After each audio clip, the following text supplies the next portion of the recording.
The Fall of a Tyrant. I still remember the first time I saw him, Mark Davidson, the man who thought fear was the most powerful currency. Back then, he was my boss. Towering over everyone with his sharp suits and sharper tongue, he ruled our office like a king, or rather a tyrant. Mark didn't lead, he dominated. He didn't inspire, he intimidated. And he had a special knack for singling me out as his favorite target. "Do you think this is good enough?" he'd bark, tossing my meticulously prepared reports across the desk. "You'll never make it in this business if you don't toughen up." I'd clench my fists and nod, swallowing the sharp retorts that lingered on the tip of my tongue. At the time, I thought he was invincible, wealthy, powerful, with a perfect family to match his perfect life. Little did I know, the cracks in his empire were already forming. Years later, fate brought me face to face with Mark again, but not in the towering office building where he once ruled. It was a chilly November evening. The city lights flickered against the cold drizzle, and I was hurrying home when I noticed a man huddled against the corner of a coffee shop. His once pristine suit was tattered, his hair unkempt, and his eyes hollow. It took me a moment to recognize him. Mark Davidson. "Mark?" I said, my voice heavy with disbelief. He looked up, startled, and for a second, I saw the faint shadow of the man he used to be. He laughed bitterly. "You probably didn't expect to see me like this, huh?" I didn't respond. I wasn't sure what to say. "I lost it all," he muttered, staring at the ground. "The money, the house, my wife, my kids. Turns out, when you spend your life stepping on people, there's no one left to catch you when you fall."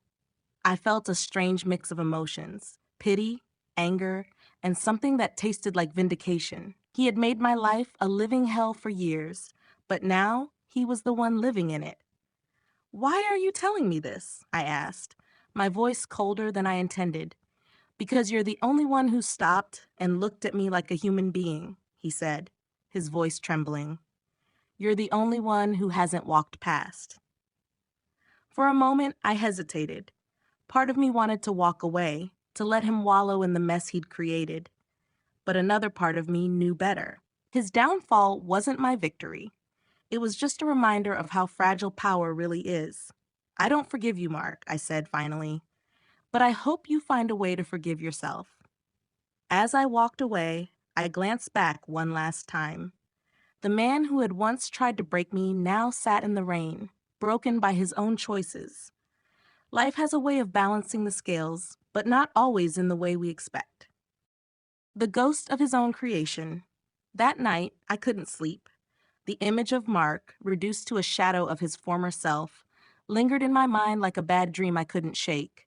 Part of me wanted to let it go, to write him off as a relic of my past. But another part of me, the part that still felt the sting of his words, the humiliation of his laughter, kept pulling me back. 2 weeks later, I saw him again.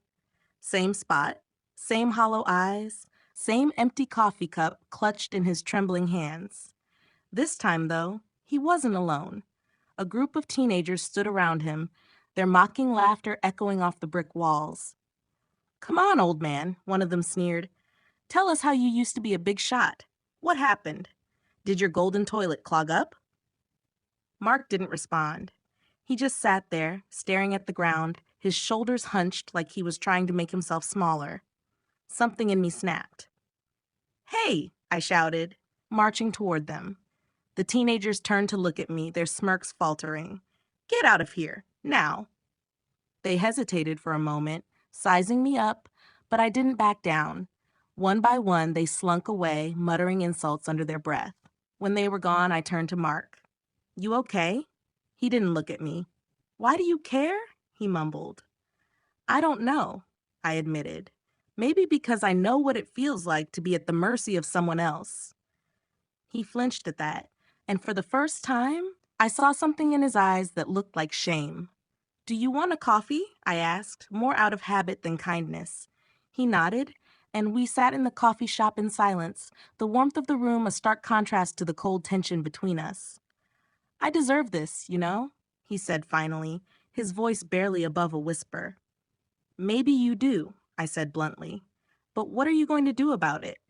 He looked up at me, startled. What can I do? I've lost everything. That's not true, I said. You still have yourself, and as long as you're breathing, you can fight to be better than the man you were. Mark's lips trembled, and for a moment I thought he might cry. But instead, he leaned back in his chair and let out a bitter laugh. You sound like one of those motivational posters I used to mock, he said. Maybe, I replied. But you're here, drinking this coffee, because I didn't give up on you the way you gave up on everyone else. Think about that. I got up to leave, but as I reached the door, his voice stopped me. Wait, he said. Why are you really doing this? I turned to face him. Because the worst thing you ever did wasn't what you did to me.